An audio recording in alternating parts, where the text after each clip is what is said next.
CEAP, Centro Espírita Altivo Panfiro. Uma casa de amor.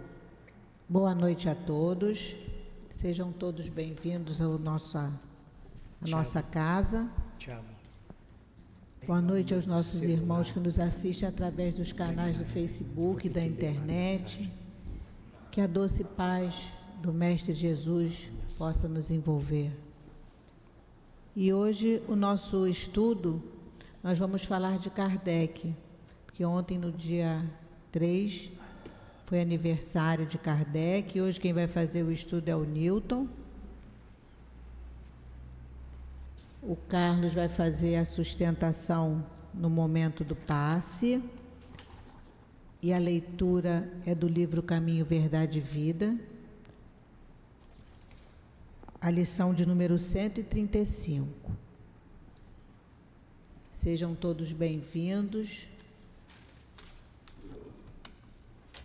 Eu tenho alguns avisos aqui a serem dados, e o primeiro vai ser sobre o encontro que nós vamos ter no domingo aqui no CEAP, o encontro de Kardec, de 8 a meio-dia. Então estão todos convidados, porque vai ser imperdível. Sempre bom falar de Kardec, né? Tem sempre informações. E quem está fazendo o encontro já falou que vai ter bastante novidade aí para a gente. Então, vamos aproveitar, domingo de manhã, é até meio-dia só, então dá para aproveitar o restante do domingo.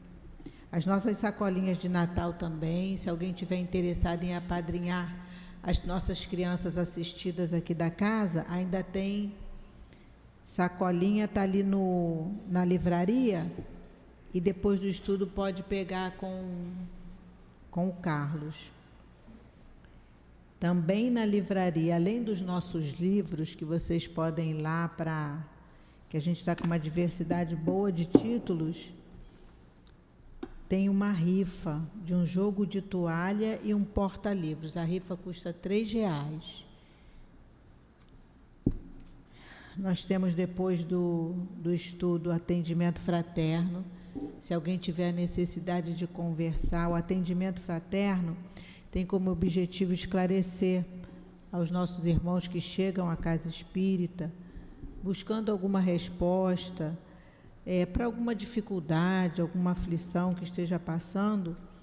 E essa conversa é sempre com base nos princípios do Evangelho e da doutrina espírita. Então, se alguém tiver a necessidade de conversar, depois da palestra, é só continuar sentadinho no seu lugar, que a gente vai encaminhar um trabalhador para que possa orientá-los melhor.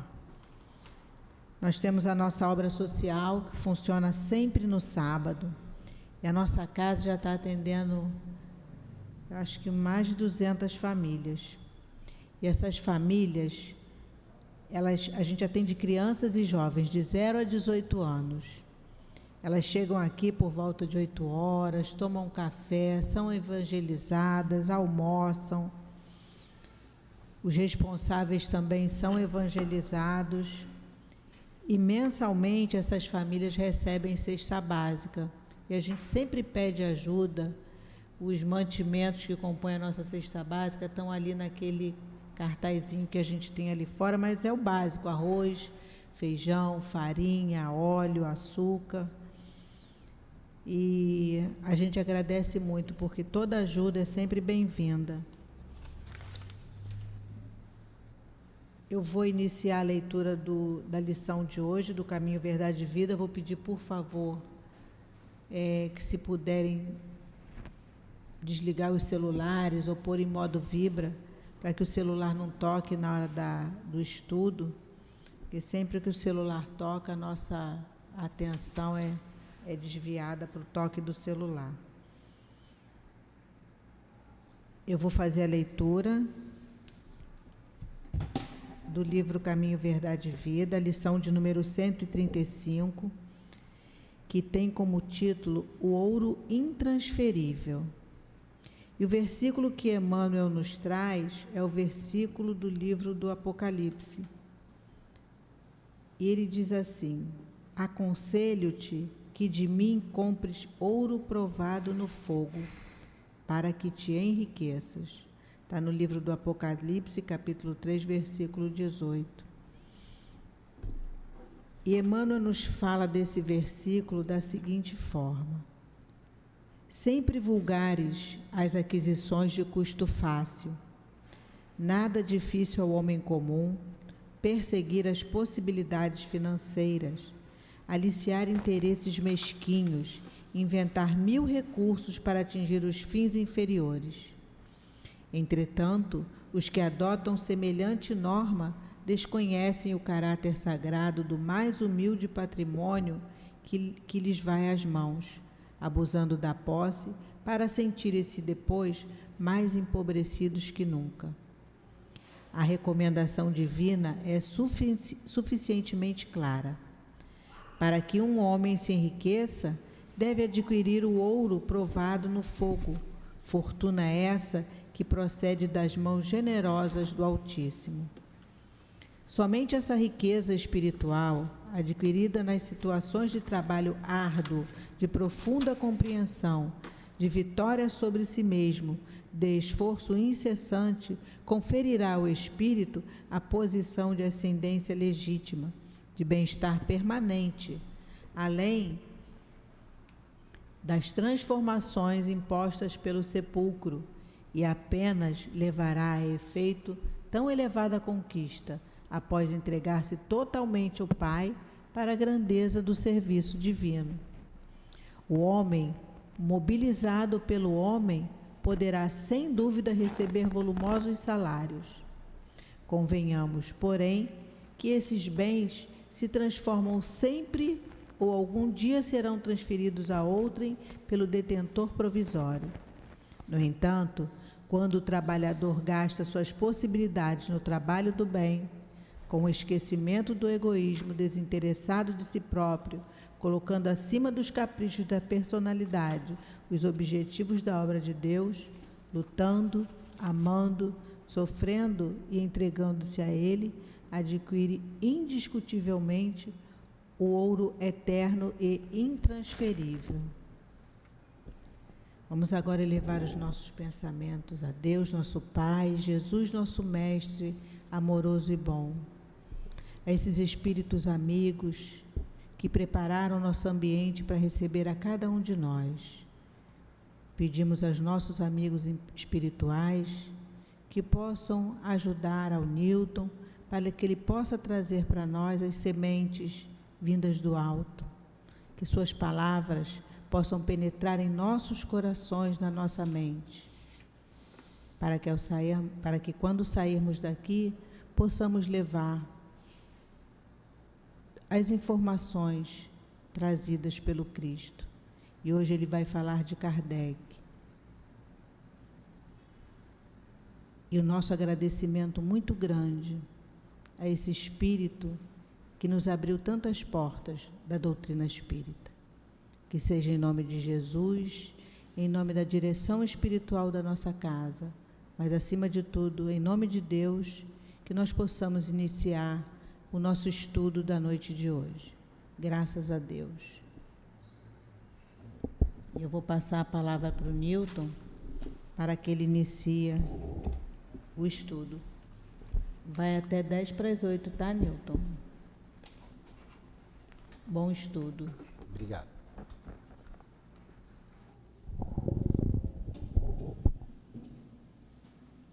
Boa noite. Boa noite aos nossos ouvintes. Que Jesus abençoe a nossa noite de estudo. Hoje, então, iremos falar do mestre Kardec. Esse espírito designado por Jesus com a missão de transformar o planeta, transformar moralmente o planeta Terra. Vamos começar a falar de Jesus. Jesus, quando veio à Terra, certa vez numa conversa com os fariseus, eles perguntaram ao mestre: tu és maior do que o pai Abraão? E Jesus respondeu: antes de Abraão, eu sou. Quer dizer, antes que Abraão, o pai do povo hebreu, viesse, ali começa a história deles, Jesus já era o Cristo. Ele já governava o planeta Terra. E todos aqueles profetas do Antigo Testamento, embora ainda hoje os hebreus não aceitam o Cristo, aquele povo todo é hebreu, e a gente tem os judeus mais especificamente. Ele é quem enviou Moisés e os profetas. Tanto que num determinado momento, narra o evangelista, que estava ele, Pedro e João no Tabor, na transfiguração do Mestre Jesus.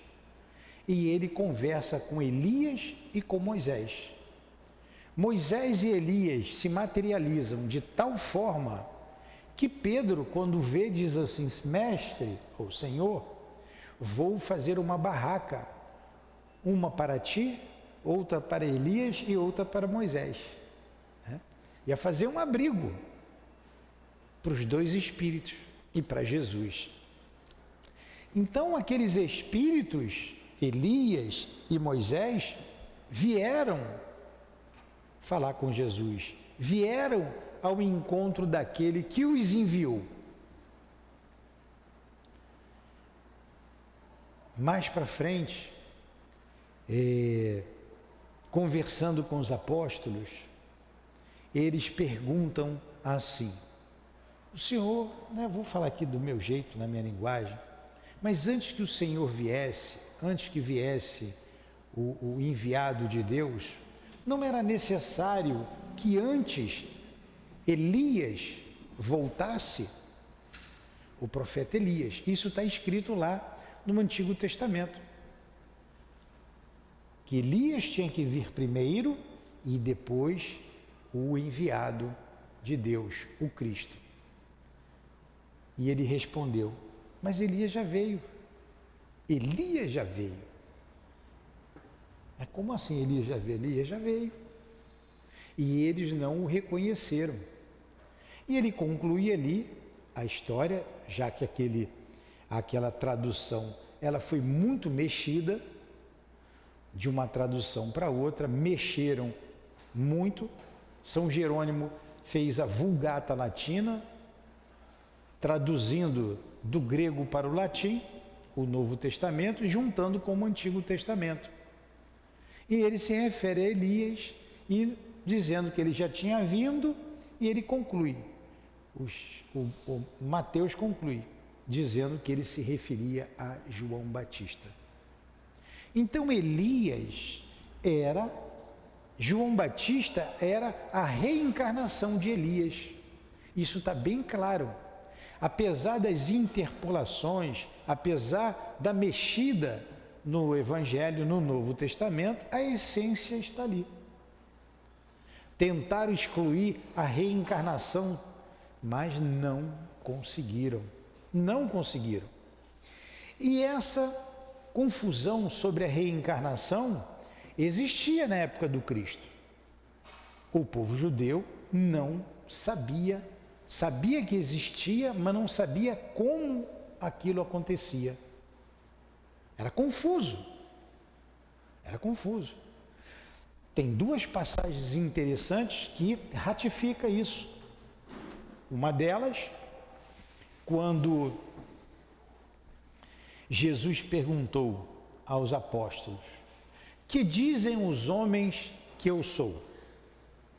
E eles responderam: uns que é Elias, outros que é João Batista, outros alguns dos profetas. Então, olha o que eles disseram a respeito do Cristo. como que Jesus podia ser a reencarnação de João Batista? Se João Batista foi contemporâneo de Jesus e Herodes mandou cortar a cabeça dele. Então falavam sem saber exatamente o que era a reencarnação. O próprio Herodes perguntou: quem é esse? Quem é esse que eu ouço tanto falar dele? Dizem que é a reencarnação de João Batista. E Herodes fica preocupado: mas eu mandei cortar a cabeça de João Batista, como é que ele está falando de novo? Então eles tinham essa ideia era equivocada, eles não sabiam como isso acontecia. E isso é tão notório que um próprio fariseu, quem era o fariseu? O fariseu era aquele que conhecia, que interpretava a lei mosaica. E era respeitado porque um povo analfabeto, não sabia ler, não sabia escrever, e eles liam, escreviam e interpretavam o Antigo Testamento, a Torá. Vários fariseus são conhecidos ali no Novo Testamento: Anás, Caifás, que mandaram crucificar o Cristo. Você tem alguns bondosos fariseus, como Gamaliel, como Nicodemos. E tem uma passagem interessante com Nicodemos, sobre a reencarnação, que Nicodemos pergunta lá para as tantas a Jesus o seguinte: como posso eu, já velho, entrar no ventre da minha mãe novamente? Olha a pergunta de Nicodemos. Eu já estou pegando do meio para o final da conversa de Jesus com Nicodemos. E Jesus responde para ele: pô, Nicodemos, você não entende quando eu estou falando das coisas da terra e quando eu te falar das coisas do céu? Então o próprio doutor da lei não compreendia direito a reencarnação. Uns dizem, interpretam erradamente que Jesus estava falando da água do batismo, porque ele responde assim, né? Em verdade eu vos digo, ninguém verá o reino do céu se não nascer de novo. O que nasce da água, né? O que nasce da carne é carne, o que nasce da água é água, o vento sopra onde quer. Aquela passagem toda que é interpretada como o batismo. Mas não, Jesus estava falando da reencarnação, porque ele não repreendeu a Elias. Porque Jesus, quando alguém falava algo contra a lei de amor, ele de imediato, ele trazia um ensinamento, ele repreendia, ele trazia um ensinamento. Mas ele não falou isso, ele não repreendeu a Nicodemos. Então Jesus falava da reencarnação. Jesus veio para falar da vida futura. Jesus veio para falar do amor, da lei do amor, falar da imortalidade da alma, mantendo a sua individualidade e da vida futura.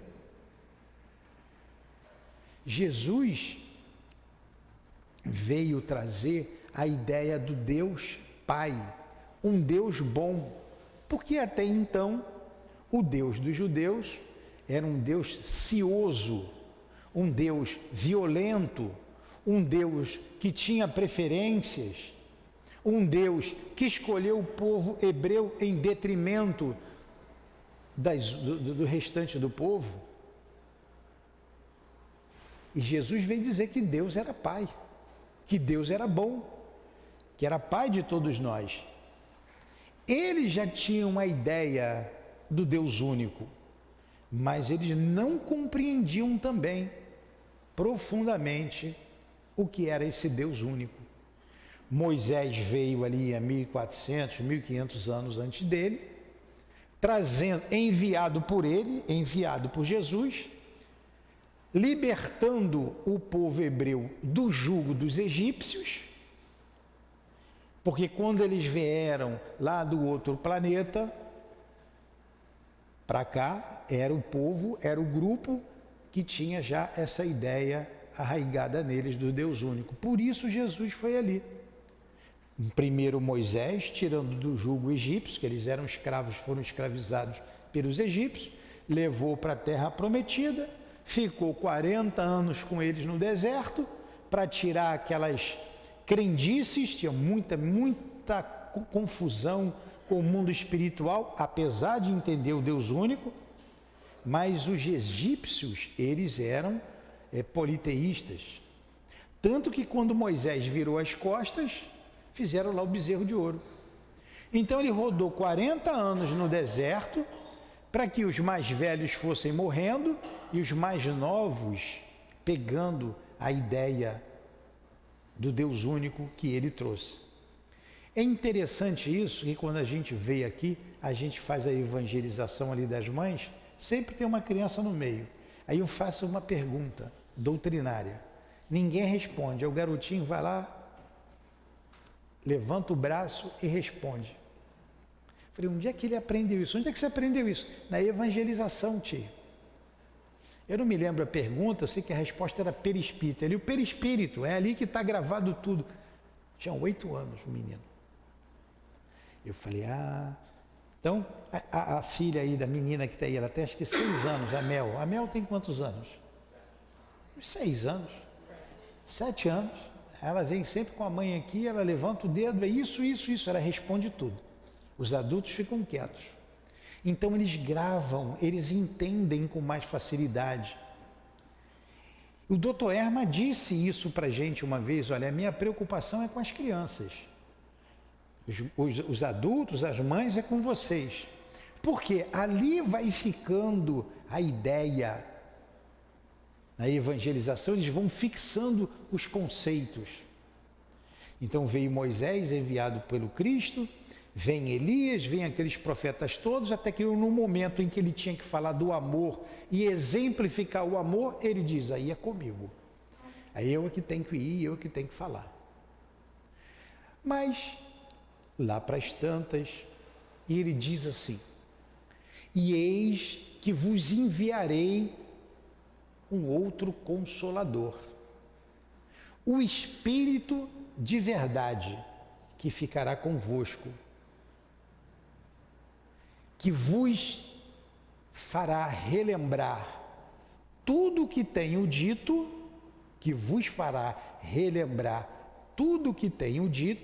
e vos ensinará muitas coisas. Estão lembrados? O Consolador, que erradamente, a igreja interpretou sendo a festa de Pentecostes. Penta, 5. Como é que 50 dias depois iria o Cristo ensinar através da manifestação dos Espíritos o que ele não pôde ensinar? Por que ele não ensinou? Esperar 50 dias?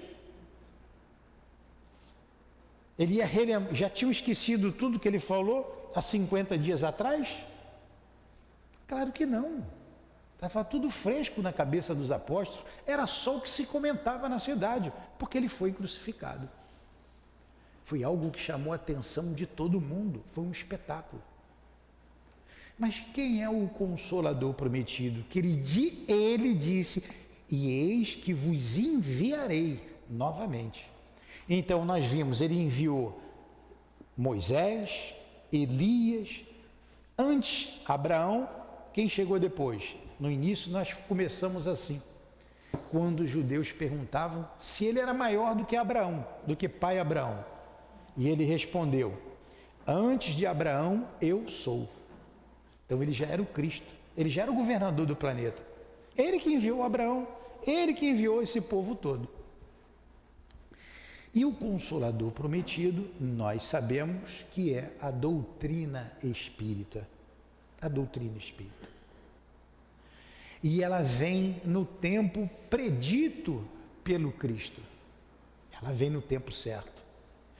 Quando nós amadurecemos para compreender novas ideias, porque a doutrina espírita nos ensina aquilo que o Cristo não pôde ensinar, porque nós não tínhamos maturidade espiritual para compreender.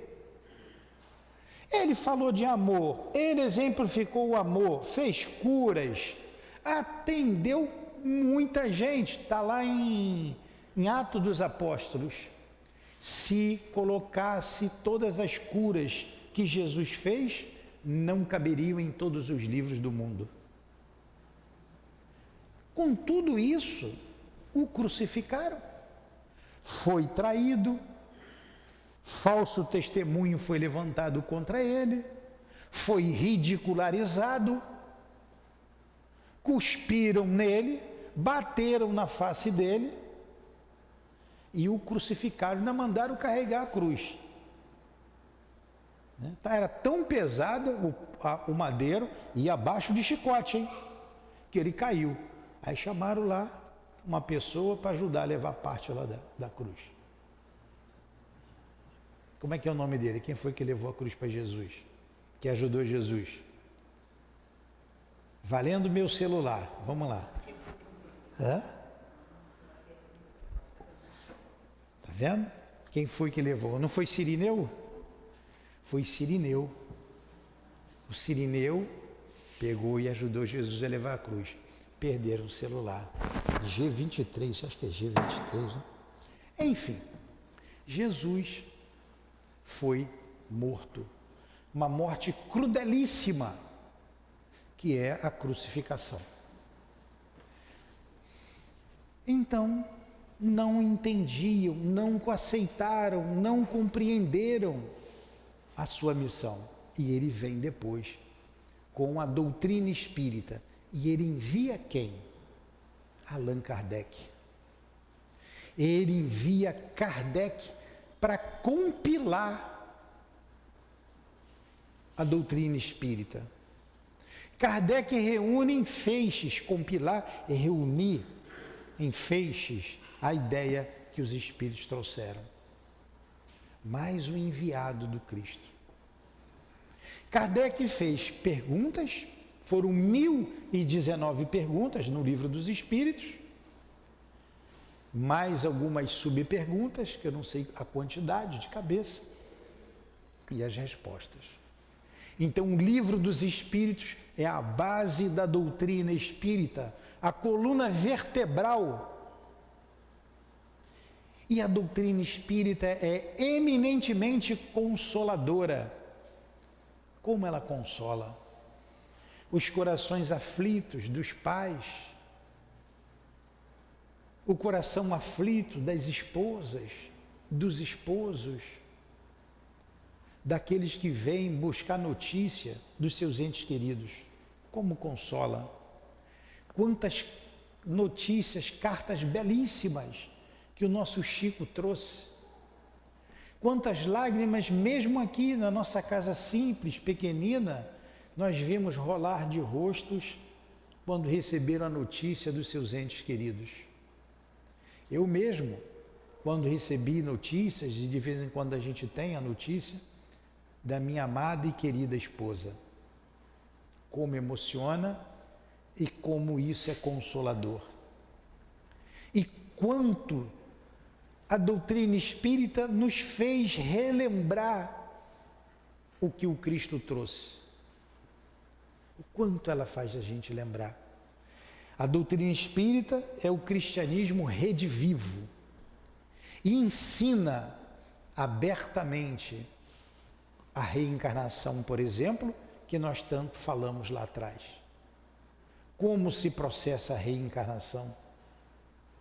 Ela fala da vida no mundo espiritual com muito mais profundidade, com muito mais largueza, que o Cristo não podia falar, porque não seria entendido, compreendido, já não foi, por muitos, o que ele trouxe. Então, ela relembra que Jesus trouxe, ela consola e ela ensina. Daqui a pouco, a nossa irmã, Ana vai ser Adilane, vai ler uma mensagem trazida por um guia da casa. Ele sempre traz as mensagens aqui para a gente. Tem tanta coisa para falar do nosso Kardec. E daqui a pouco eu vou pegar também alguma coisa aqui do Obras Póstumas, porque foi ele mesmo que escreveu sobre ele. Eu vou pegar aqui a mensagem, vocês vão ouvir a mensagem direta e vão compreender melhor, tá? A mensagem diz o seguinte: meus amados, que as palavras do Evangelho de Jesus se repita mais e mais em meio a vocês. Não foi isso que Jesus disse lá no Consolador? E eis que vos enviarei o Consolador, que vos relembrará tudo que tenho dito. Tudo que tenho vos dito. Está aqui. Que as palavras do Evangelho de Jesus se repita mais e mais em meio a vocês. É a doutrina espírita falando de Jesus. Não existe doutrina espírita sem Jesus. O amor de Deus é infinito para todos. Não se perturbeis, aquiete seus corações, não se preocupes. Todos os entes queridos, irmãos, aqui foram amparados, acolhidos com muito amor. Porque todos os dias recebemos pessoas aqui aflitas, porque o seu ente querido partiu. Às vezes de forma violenta, cruel mesmo. E escuta o consolo, como eu ouvi ali ao lado, a mãe ouvindo do Espírito através do médium. Seu filho está bem, ele está aqui, ele foi acolhido. Não se desespere. Olha o papel consolador dessa querida, grandiosa e amada doutrina. Continue em prece por eles, por nós, por todos. Continuemos em prece pelos nossos entes que desencarnaram. Muitos cristãos não fazem preces pelos seus entes queridos. Não fazem.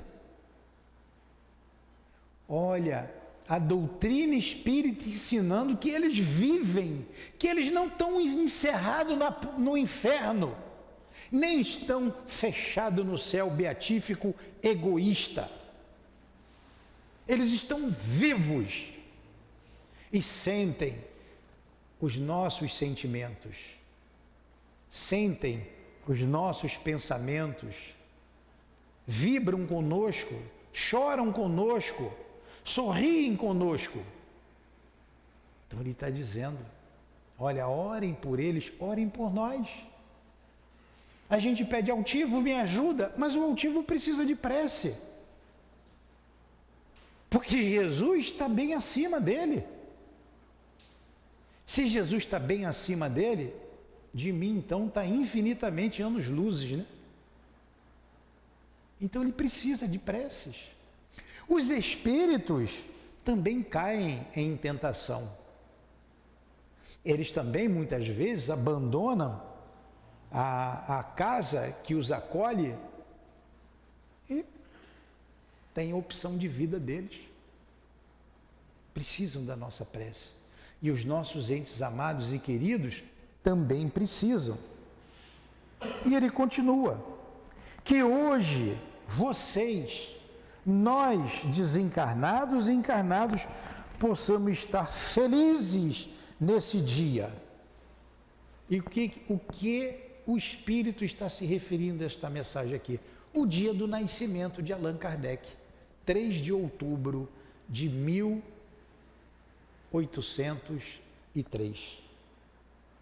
1804, desculpem. 3 de outubro de 1804. Vem Allan Kardec, o enviado do Cristo, mais um enviado do Cristo. Vamos ver como ele diz aqui. Então, em 3 de outubro de 1804, que o nosso Jesus encaminhava ao orbe terrestre, esse Espírito que todos nós admiramos, exaltamos pela sua capacidade, pela sua elevação, por ter ouvido e colocado em prática, em ordem, tudo o que o Mestre Jesus tinha dito em tempos antes. Allan Kardec foi capaz de entender o que o Cristo queria. Allan Kardec é de uma capacidade que nós não imaginamos. A sua grandeza moral, a sua inteligência. Tanto que ele pergunta ao Espírito Verdade: tem muita gente mais capaz do que eu. Será por falta? Por que você me escolheram? Não é. Você é capaz. Ele é capaz. O Espírito Verdade diz que ele é capaz. E nós vamos ver alguma coisa a mais que o Espírito diz. Então ele está dizendo aqui, que Jesus, todos nós admiramos, exaltamos pela sua capacidade, pela sua elevação, por ter ouvido e colocado em prática a ordem, tudo em ordem, tudo que o Mestre Jesus tinha dito em tempos antes. E nós também estamos aqui para colocar em prática o que ouvimos do Mestre. Principalmente quando ele termina o Evangelho dizendo: amai-vos uns aos outros como eu vos amei. E como falta amor entre nós os cristãos. Isso para não falar das outras que têm outras religiões e que não estão, nem nos ouvem, mas como falta amor ainda. Mas querem ver a capacidade de Kardec?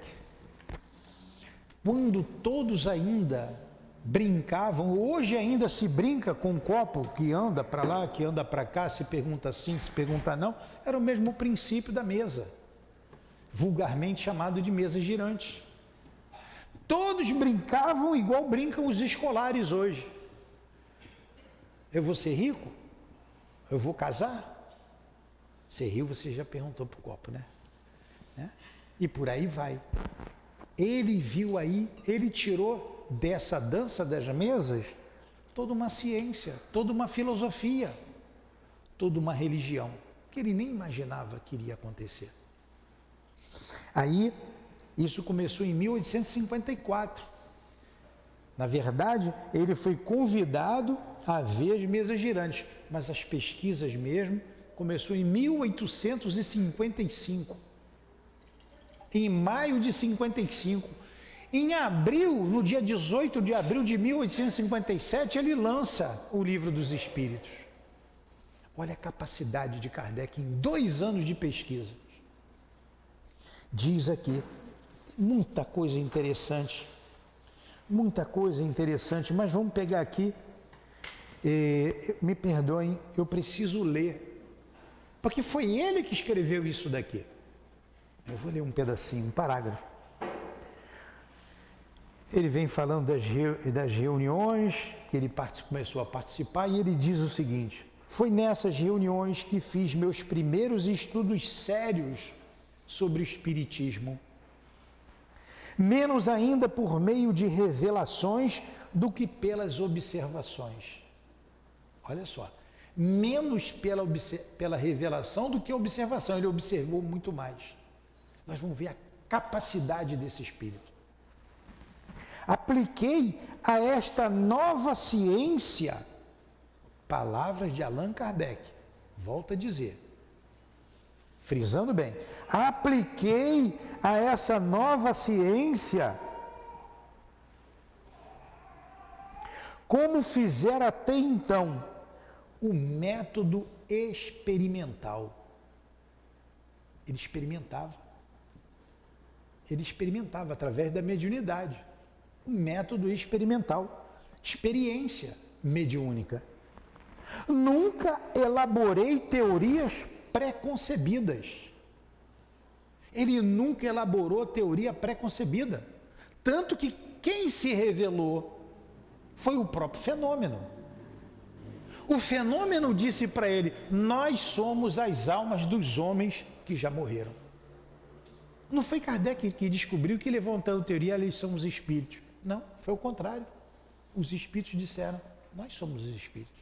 Nós somos as almas dos homens. Ele observava atentamente, comparava. O senhor que é professor sabe muito bem que eu estou dizendo o que Kardec está dizendo aqui, mais do que todos nós, né? Olha só, comparava, observava atentamente, comparava, deduzia as consequências dos efeitos, eu procurava remontar as causas.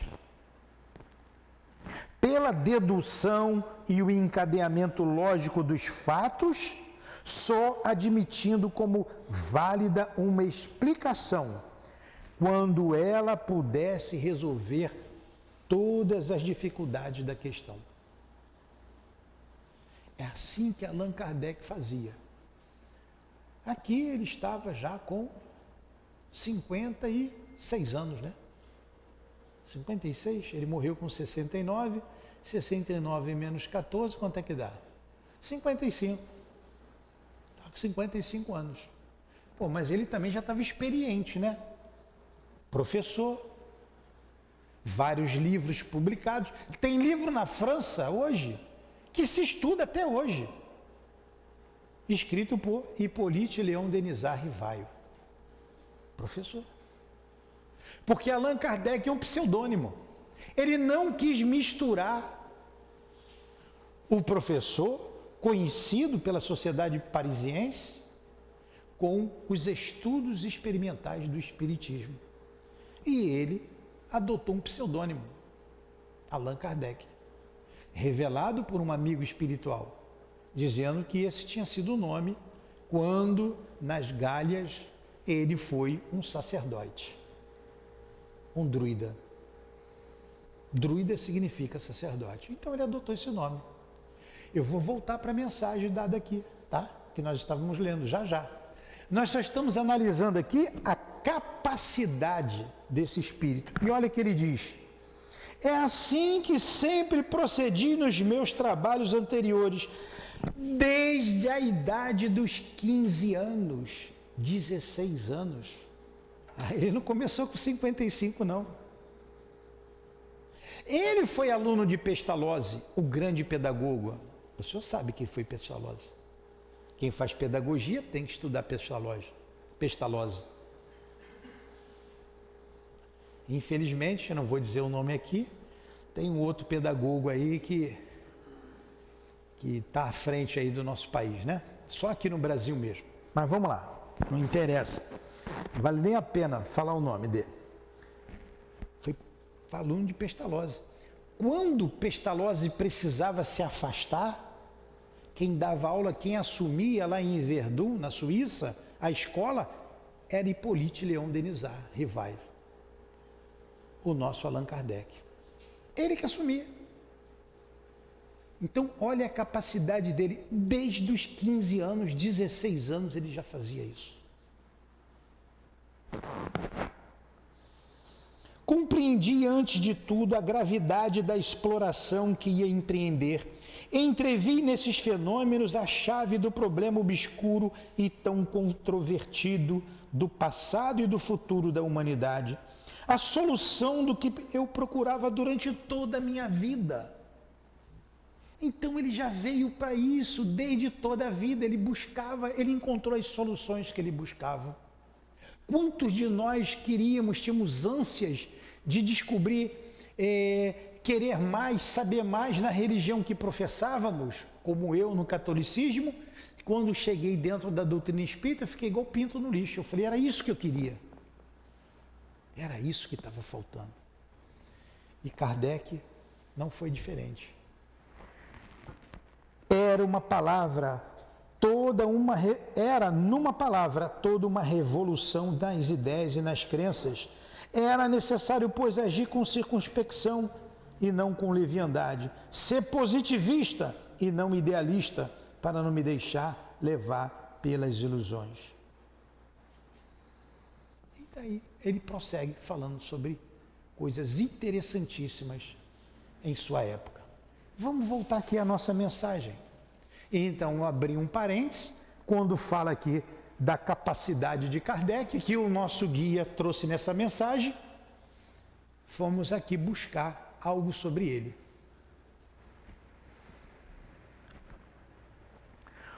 Tudo que o Mestre Jesus tinha dito em tempos antes, o nosso irmão Hippolyte Léon Denisard Rivaio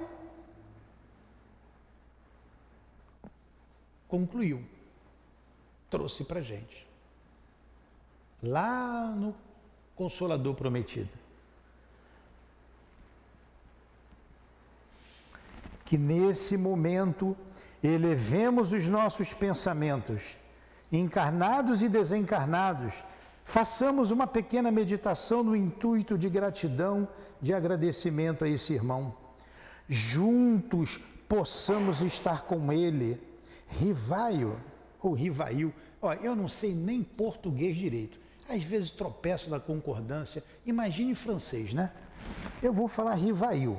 Eu vejo alguns falar Rivaio. É mais bonito, né? É Rivaio? Rivaio. Eu não sei fazer biquinho também.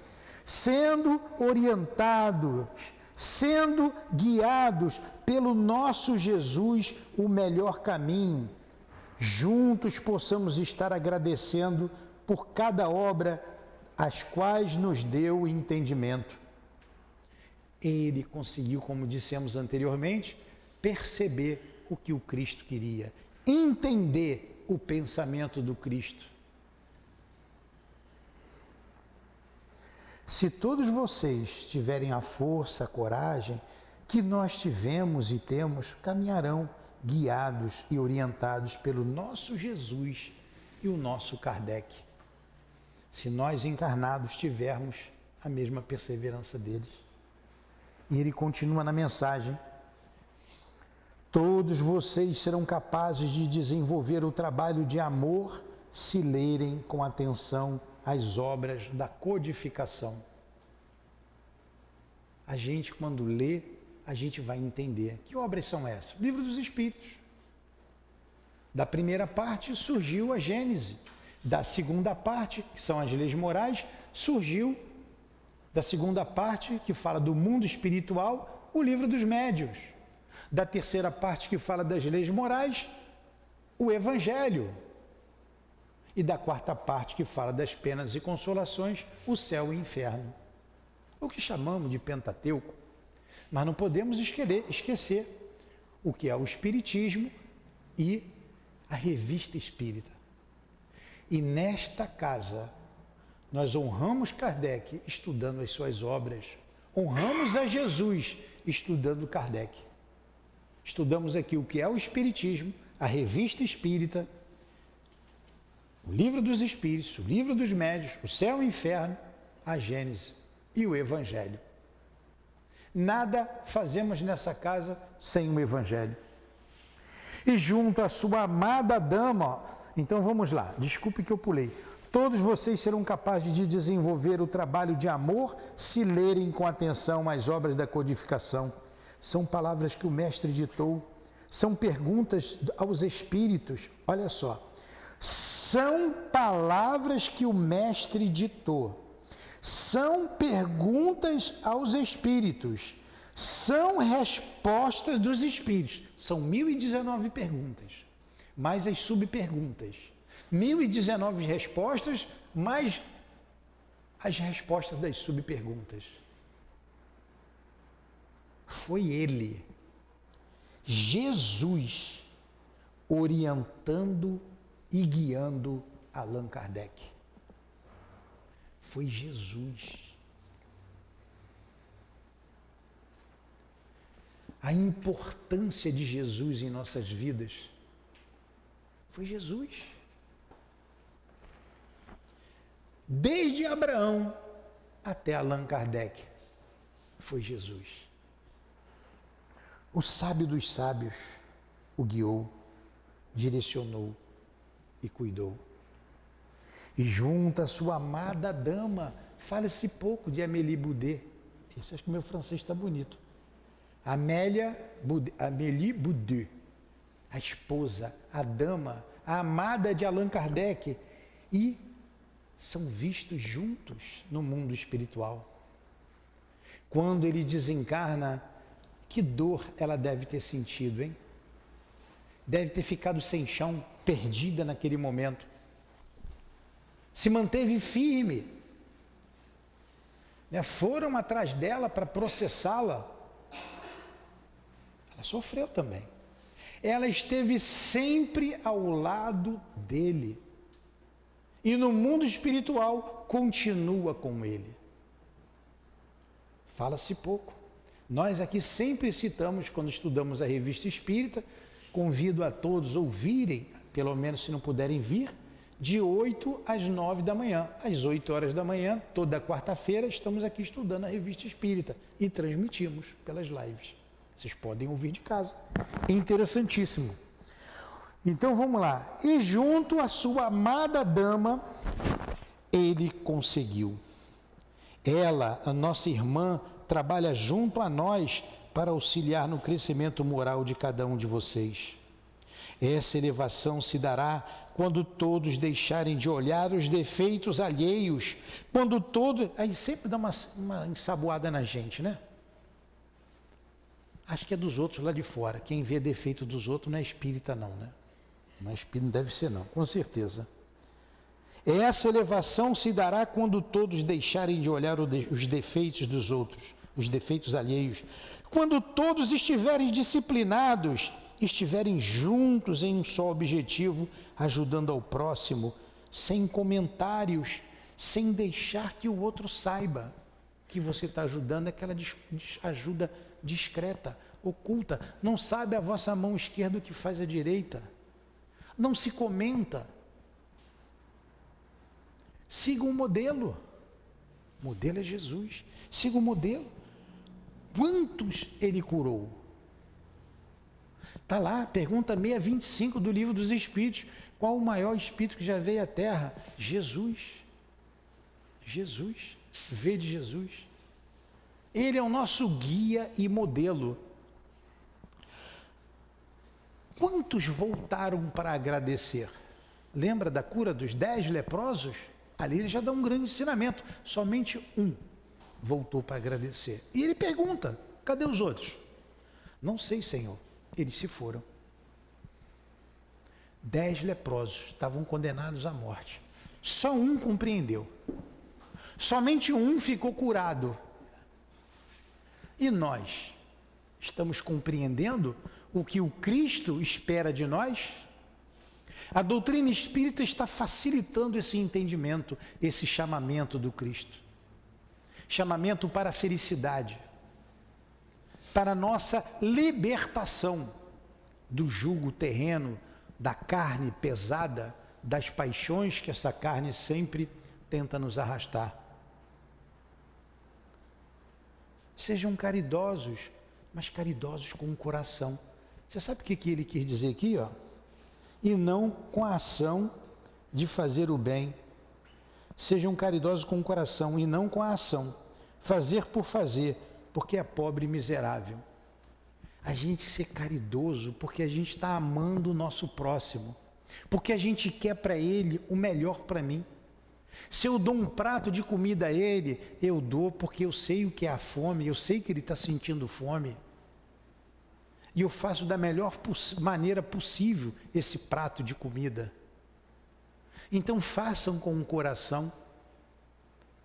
Façam com o coração. Eu falei o prato de comida, mas tem a caridade moral, né? Tem a caridade material. Né? Quantos homens que têm condições, por exemplo, colocam alunos para estudar gratuitamente nas suas instituições, sem saber nem quem é. Isso é amor ao próximo. Tem várias maneiras de se praticar a caridade. Quantos empregam em suas instituições, em suas empresas, para ajudar o outro, para que ele não passe fome. E a gente desprezar o outro porque é pobre, porque é miserável? Não esqueçam, está aqui, estou lendo o que está aqui. Os milionários também precisam de caridade, também precisam de amor, precisam ser instruídos para um melhor caminho. Amem uns aos outros, ajudem uns aos outros com preces, com palavras acolhedoras. Essa é a mensagem, volto a dizer, quem vê depois que vai ser lida aqui no final. Mas ele está falando de todos nós, o que a doutrina espírita está nos dizendo, nos ensinando. Quem veio depois? Falamos do Cristo Consolador, né? Então ele veio para relembrar o que o Cristo disse, consolar, porque é consolador, e ensinar. Está ensinando. Também sabemos que a multidão se aproxima de todos vocês, e todos vocês deverão estar preparados para as dores que verão de perto. A multidão está chegando. Os guias estão dizendo, estamos fazendo uma casa ali para receber a multidão. Isso é confiança no mundo espiritual. Vai chegar e a gente precisa se preparar para isso. Juntem-se ao nosso Kardec, a nossa Amélie Gabriele Boudet, a nós que conseguimos entender o que o Cristo ensinou, o que o Cristo trouxe através dos nossos irmãos, que o Cristo já o conhecia e sabia que o nome dele era Allan Kardec. Kardec e Jesus, Jesus e Kardec. Essa é a doutrina espírita. Mais nada pode se imiscuir, mais nada. O grande mestre, o mestre dos mestres, Jesus, e o nosso mestre também, Allan Kardec. Me despeço de todos vocês, vibrando amor e paz do nosso Senhor Jesus, para com todos nós, desencarnados e encarnados. Essa foi a mensagem trazida por um guia da casa, enaltecendo o nosso mestre Kardec.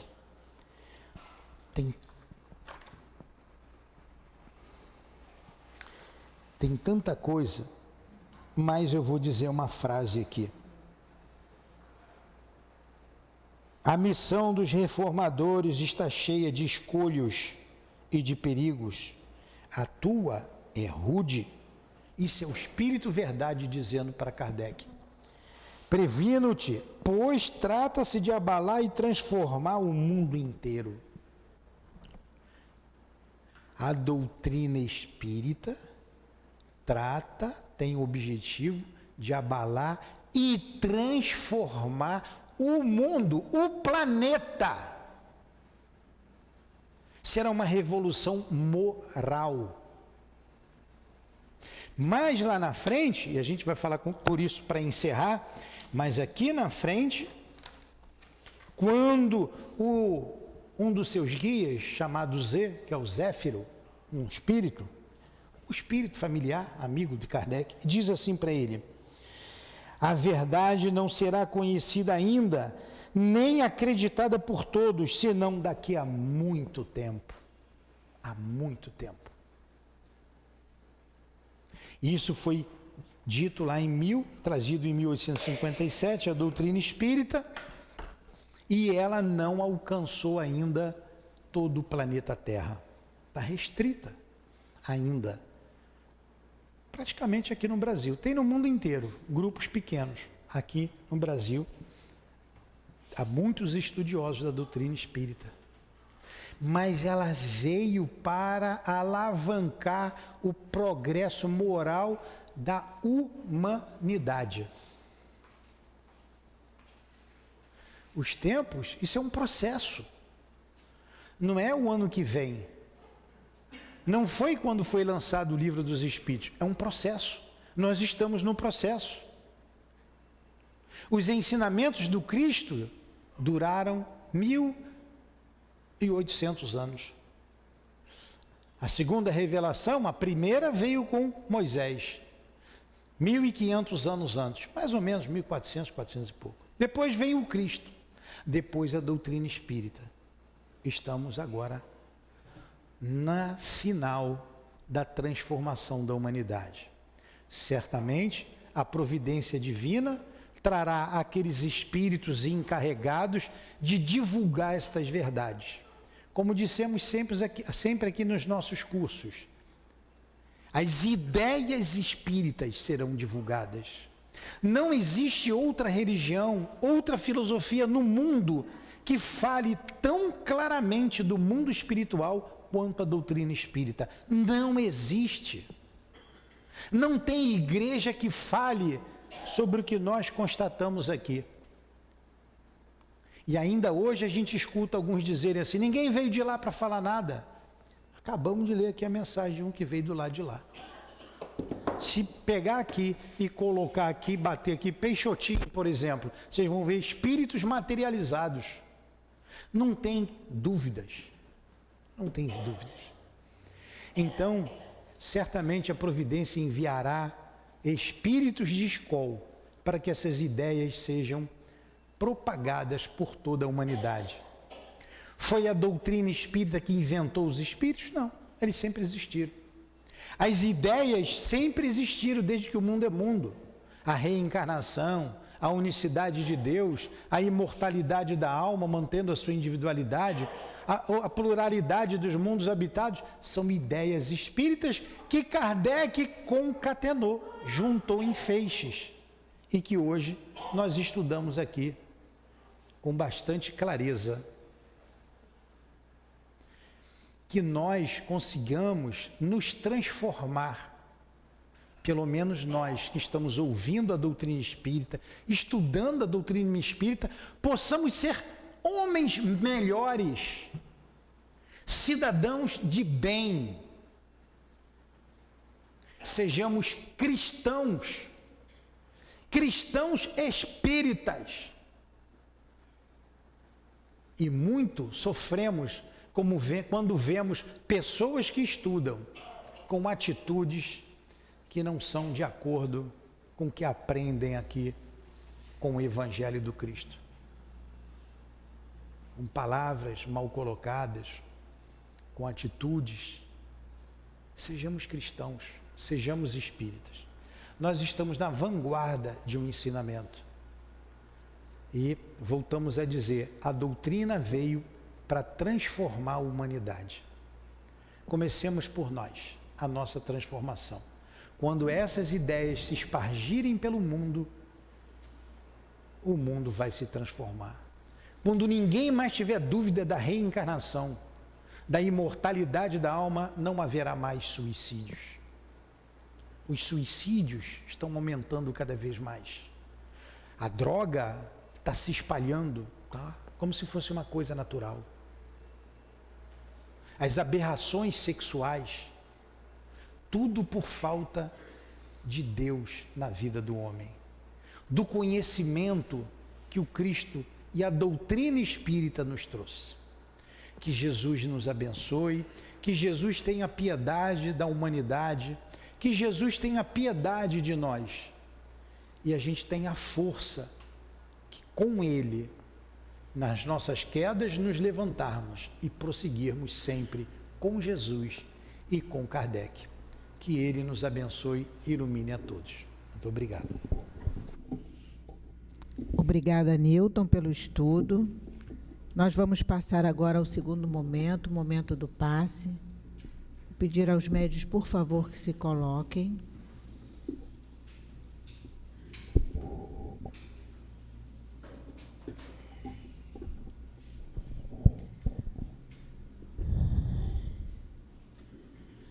Deus nosso Pai, Jesus nosso Mestre, médico dos médicos, te pedimos, Senhor,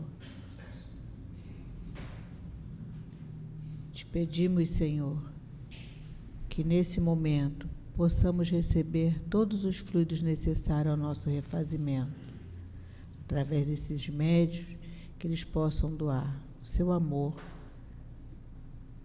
para que nós possamos, de acordo com o nosso merecimento, receber tudo o que precisamos.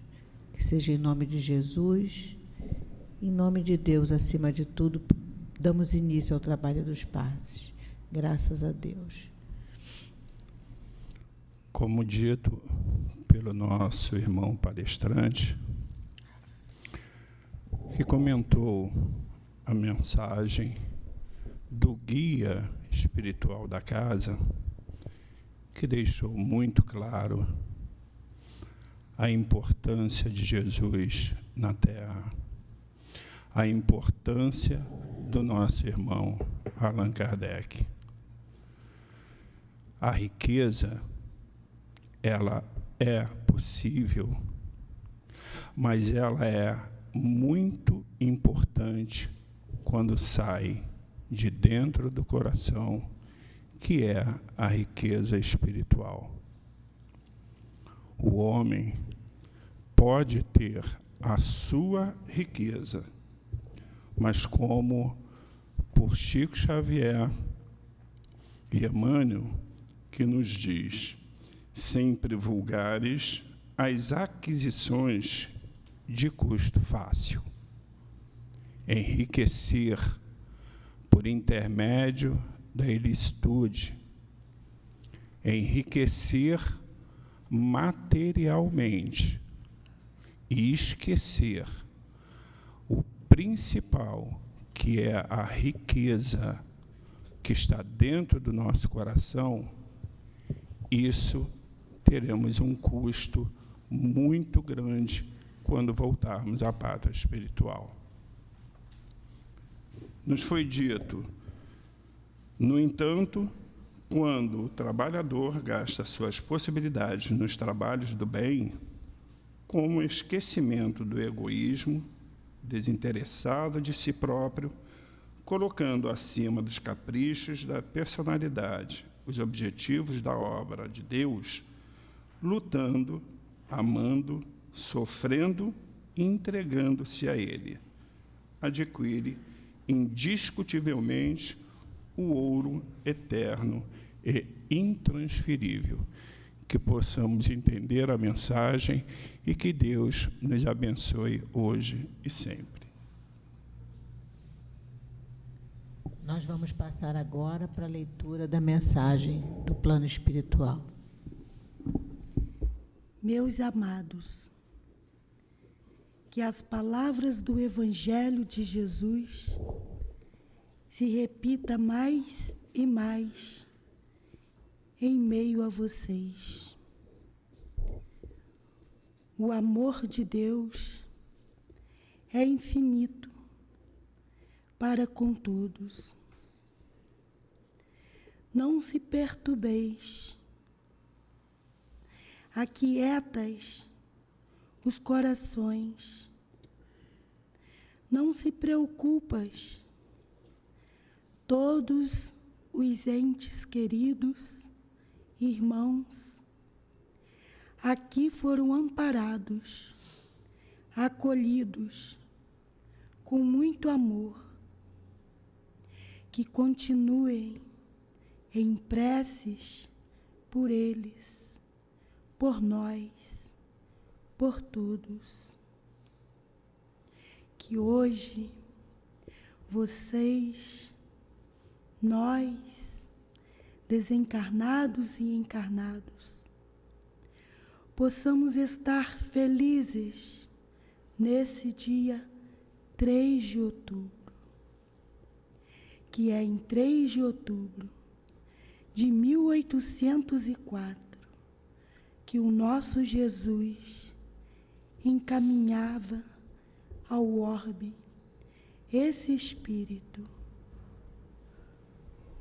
que todos nós o admiramos, o exaltamos pela sua capacidade, pela sua elevação, por ter ouvido e colocado em prática, em ordens, tudo que o Mestre tinha dito em tempos passados.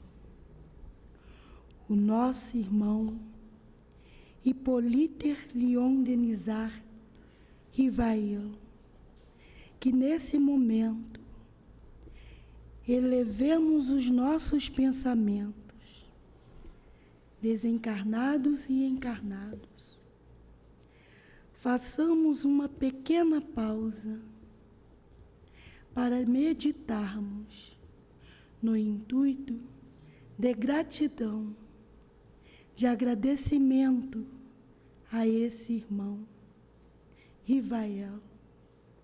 Juntos possamos estar com ele, sendo orientados, guiados pelo nosso Jesus ao melhor caminho.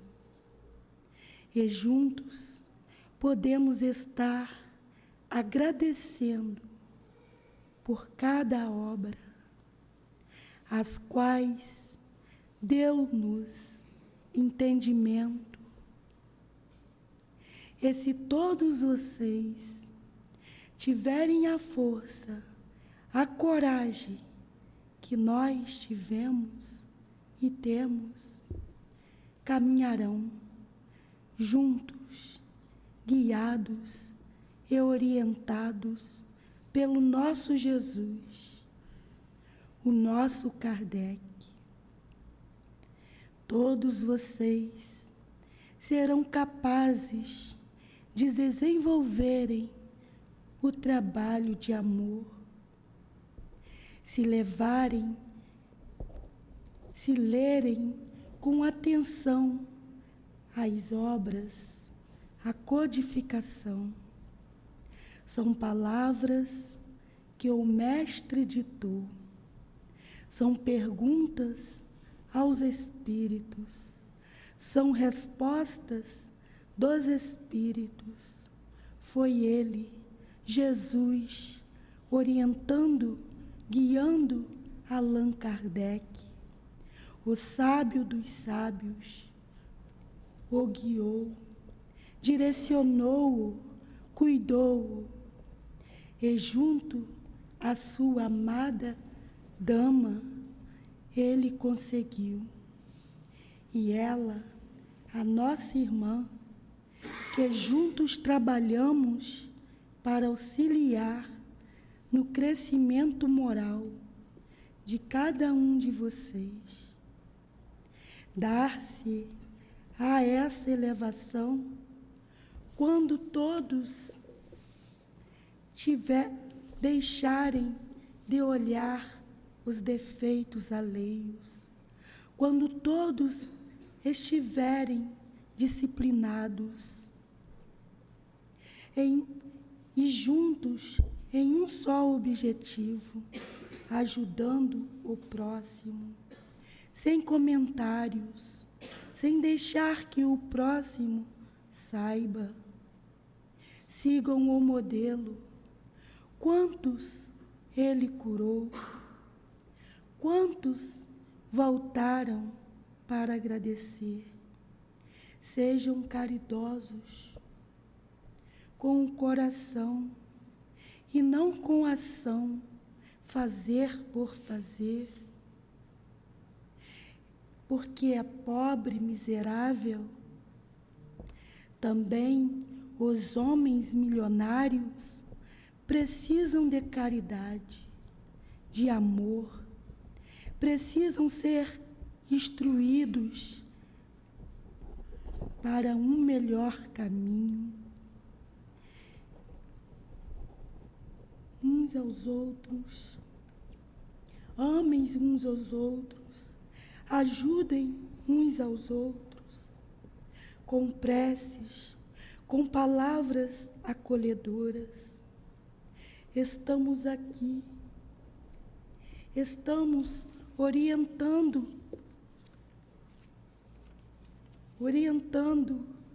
os cristãos e não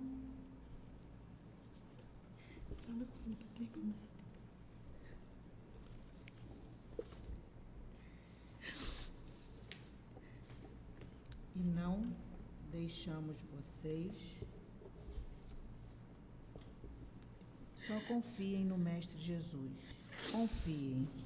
Nós juntos trabalhamos para o crescimento da casa. Também sabemos que a multidão se aproxima e todos vocês deverão estar preparados para dores que verão de perto. Juntem-se ao nosso Kardec, à nossa Amélie Gabriele, a nós que conseguimos entender o que o Cristo ensinou, o que o Cristo trouxe através do nosso irmão, que para o Cristo já o nome era Allan Kardec.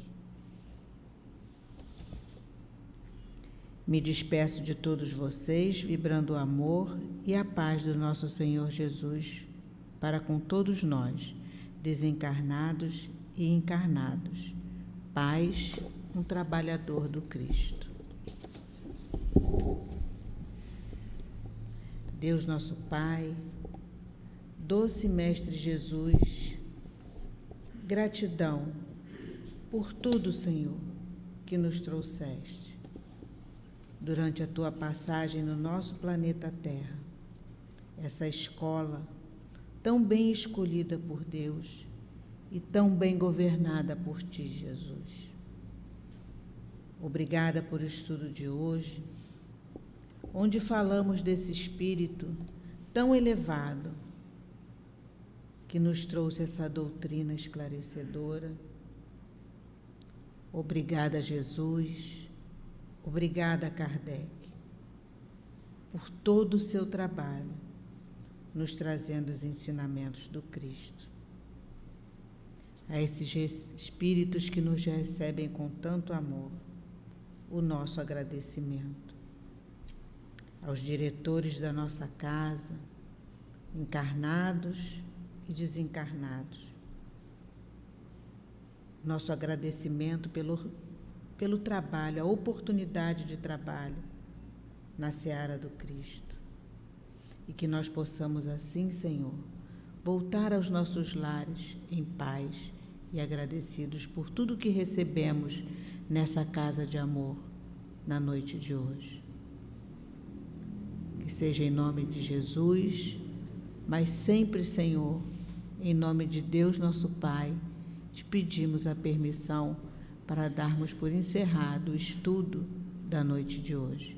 Graças a Deus.